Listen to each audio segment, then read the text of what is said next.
Welcome back to the deep dive. Today we are opening up a stack of documents that takes us to a very specific and honestly a really fascinating corner of Eastern Europe. It really is. Yeah. We're looking at a project that describes itself, and this is a direct quote from our sources, as a fortress of the spirit. Which is quite the image, isn't it? A fortress. Not a castle, not a palace, but a fortress. Right. It implies defense. Right. It implies that there is, something precious inside that needs protecting. Exactly. And usually when you hear fortress, you think of medieval stone walls, knights, arrows, that sort of thing. But we aren't talking about ancient history here. Well, we are, but a modern reconstruction of it, yeah. Today, we are doing a deep dive into the Drăgan European University of Lugoj. also known as DEU. And just to locate that for you, it is in Lugoj, which is in Timiș County, Romania. Right. And just looking at the surface level, you might be thinking, okay, it's a private university in Romania. Why are we doing a deep dive into this? But once you start peeling back the layers of the history, the architecture and the actual mission statement, you realize this isn't just a school. It's a statement. That is the perfect way to put it. Yeah. It is a statement. The source material we have today, which covers the university's founding history, the architectural blueprints, and the academic structure, it paints a picture of an institution that was designed to revive a city. A whole city. Yes.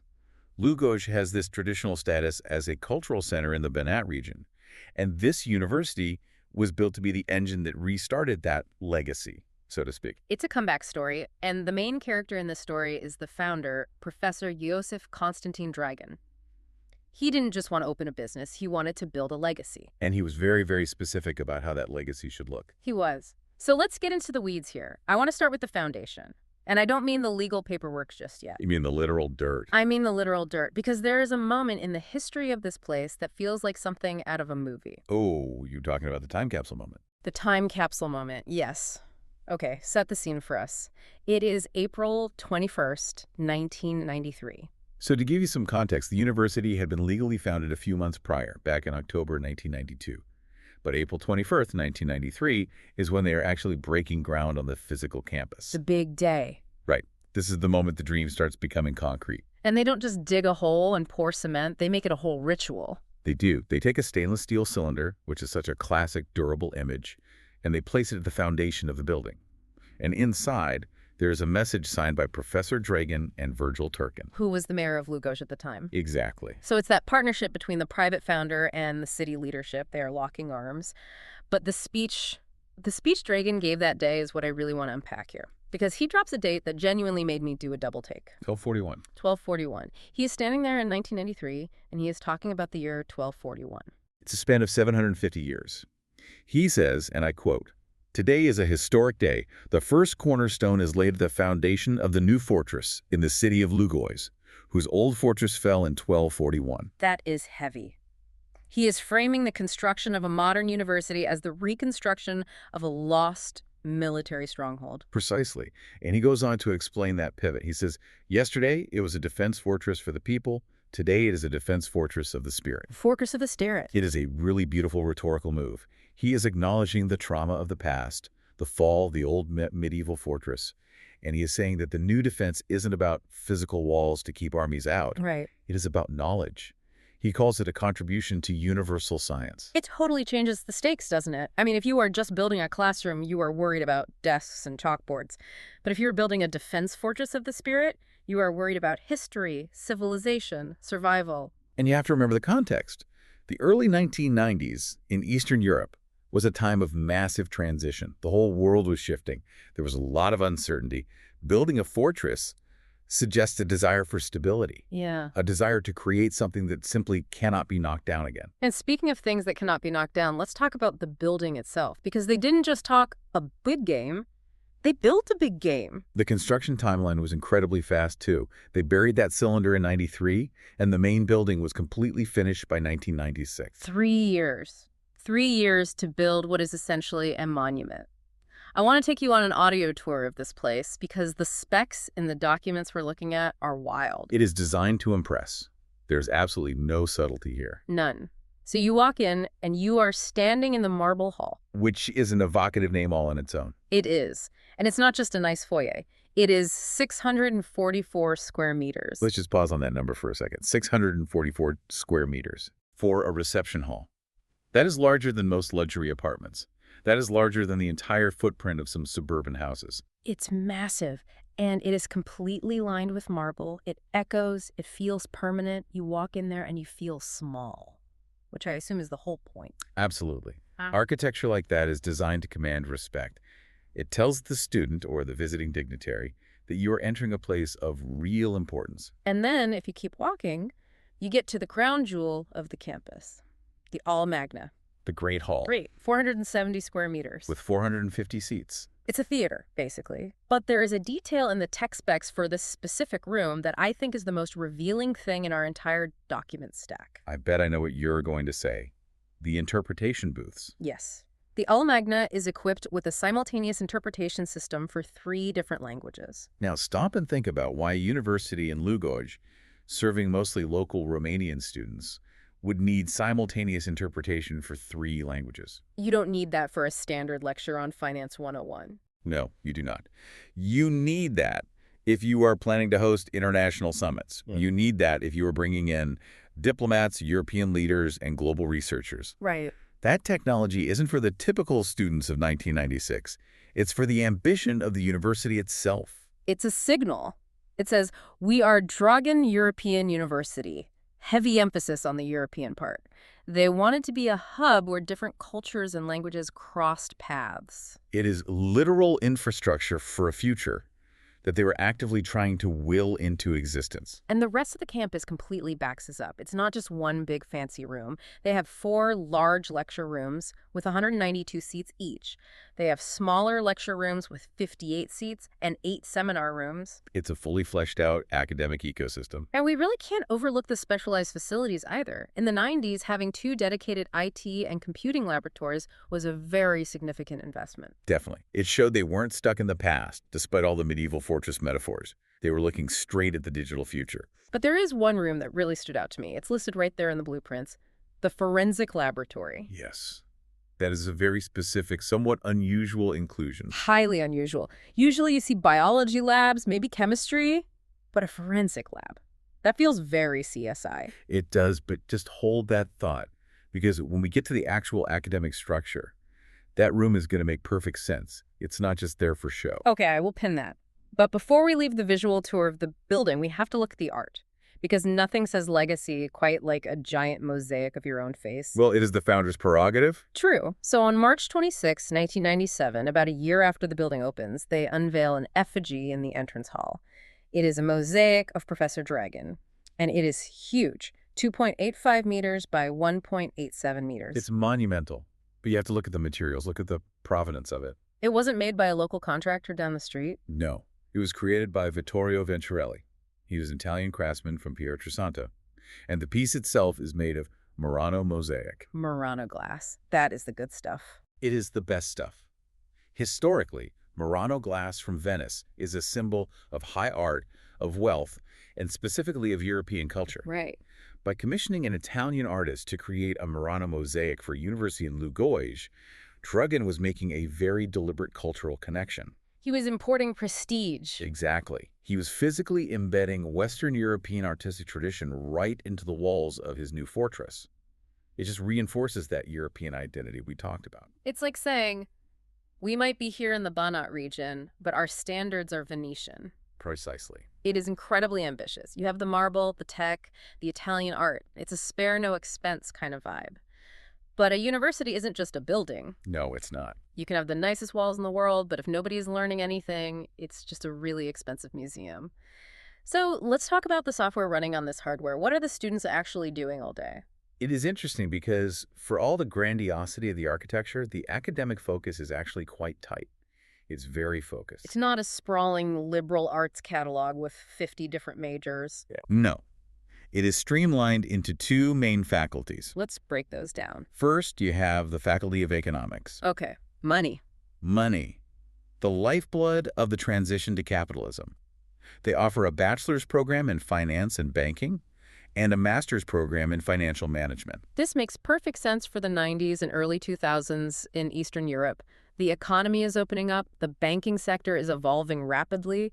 You need people who actually know how to manage capital. Exactly. It is a highly pragmatic choice. And then you have the second pillar, the Faculty of Law. Rules. Rules. Money and rules. The Faculty of Law offers a bachelor's program in law.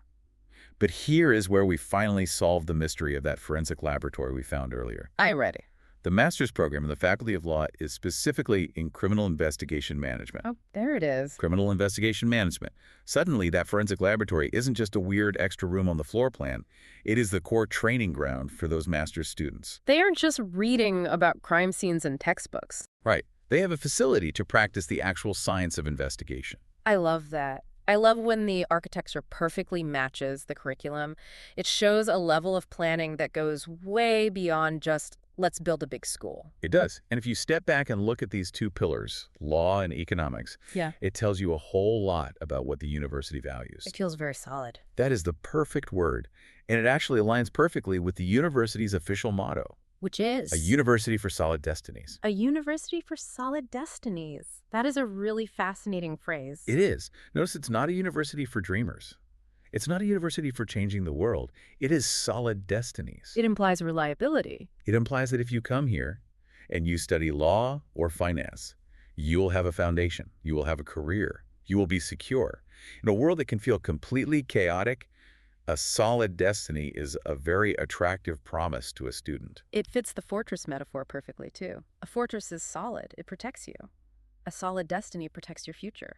Exactly. And to ensure that solidity, the university itself has to be stable. We see that clearly in their leadership history. Yeah, looking at the list of rectors, the people in charge, it's a surprisingly short list. It is. Since the founding in 1992, there have only been 3 main eras of leadership mentioned in our sources. You had Professor Emil Ponaru from 92 to 2002. The founding era. Then you had Professor Nicu Trandafer from 2002 to 2012. The consolidation era. And since 2012, Professor Priscilla Sitchin-Christa. That is remarkable stability. 3 rectors in 30 years. I know corporations that change CEOs every 18 months. It speaks to the desire for continuity. The fortress doesn't change its guard on a whim. True. But here is the elephant in the room. Or maybe the elephant in the marble hall. Private universities can sometimes be, let's say, variable in quality. We've all heard horror stories of degree mills. How do we know DEU is the real deal? That is a very fair question, and is one the university clearly anticipated. The documentation is extremely heavy on legal proof. They brought the receipts. They did. First of all, let's look at the legal status. It is defined as a juridical person of private law and public use. Public use. That is the key phrase there. Yes. It means it is fully part of the Romanian national education system. It is not operating in some unmonitored gray area. The big milestone here was Law Number 100 on March 21st, 2003. What exactly did that law do? That was the official state-level accreditation. It officially recognized that the faculties, the specializations, the research activity, all of it met the strict national standards. It was the government stamp of approval. But they didn't just stop there. There was a more recent checkup, right? Yes, in 2012. The university underwent a major external institutional evaluation by ERASIS. ERASIS. That sounds like a villain in a sci-fi movie, but I assume they're the good guys. They are the watchdogs. It stands for the Romanian National Council of Academic Evaluation and Accreditation. They came in, they looked at everything, and they granted the university the Certificate of Trust. Certificate of Trust? That sounds nice. It is the highest level of confidence. It certifies the quality of the education being provided. But there is a nuance in the ERASIS report that I find really interesting, and it helps us understand exactly what kind of university this is. What's the nuance? They classified DEU as a university largely focused on education. As opposed to? As opposed to an advanced research university. Ah. Right. In the academic world, there is a hierarchy.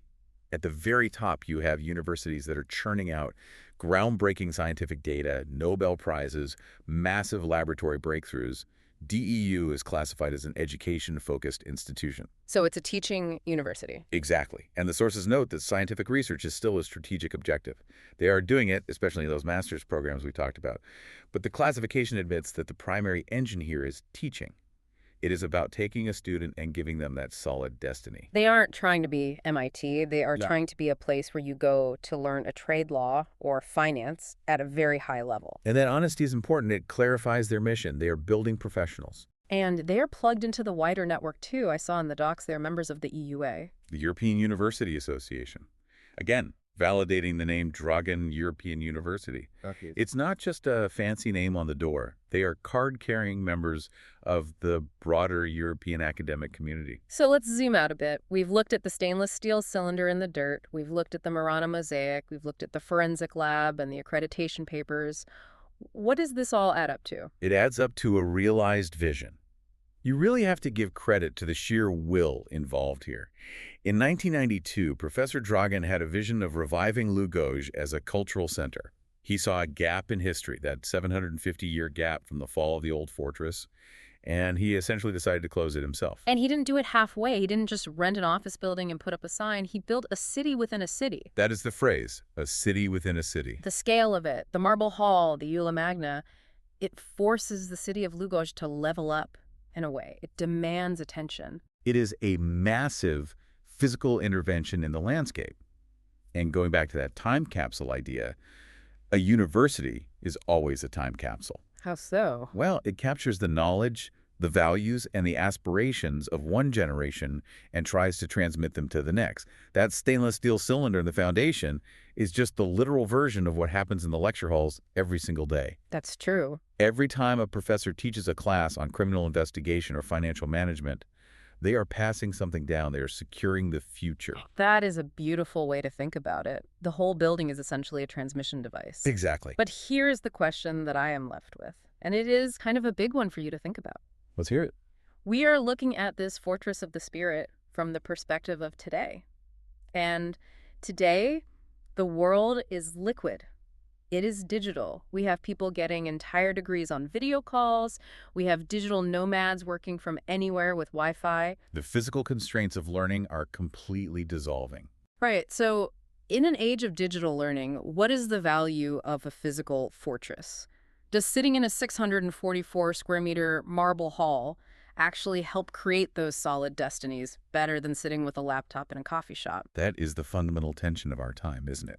Professor Drăgan came from a world where solidity meant stone, marble, and physical presence. He believed that to defend the spirit, you needed walls. You needed a tangible sanctuary. And maybe he was right. There's a very strong argument for it. In a world where everything is fleeting, where information just washes over us in these endless digital waves, maybe there is a profound psychological value in going to a place that feels permanent. Yeah. A place that says, this knowledge matters, this history matters. And we built a fortress to prove it. That weight, maybe that physical weight gives the education a gravity you simply cannot get online. It anchors the student. And perhaps that is exactly what leads to a solid destiny. Well, whether you prefer marble halls or digital clouds, you have to appreciate the sheer ambition of the Drăgan European University, a modern fortress built to heal a 750-year-old wound. It is a remarkable story. Thank you all for listening to this deep dive. We really hope you enjoyed this tour of the Fortress of the Spirit. Keep questioning the architecture around you. We will catch you on the next one.